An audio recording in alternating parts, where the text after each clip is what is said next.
To delete draft reels on Instagram, start by opening the Instagram app and going to your profile by tapping the profile icon in the bottom right corner.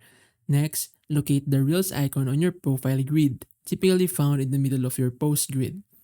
Tap this icon to access your reels section. Here, you'll see a drafts folder at the top of your reels gallery. Tap drafts to open it.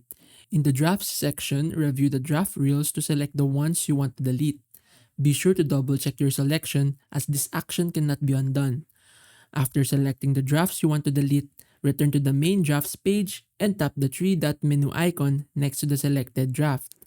In the menu that appears, choose the delete option. Instagram will then prompt you with a final confirmation screen asking if you're sure you want to delete the drafts permanently. This second prompt is a safeguard to prevent accidental deletions. Tap delete again to confirm, and the selected draft reels will be permanently removed from your account.